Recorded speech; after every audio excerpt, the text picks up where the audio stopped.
کریسمس مبارک. عیسی مسیح بیش از 2000 سال پیش متولد شد و خدمتش رو آغاز کرد.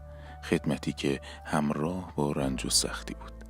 علمای یهود با قدرت مقابلش ایستادند و بهش تهمت زدند و سعی کردند هم خودش رو نابود کنند هم شخصیتش رو، و مردم هم از اونها پیروی میکردند.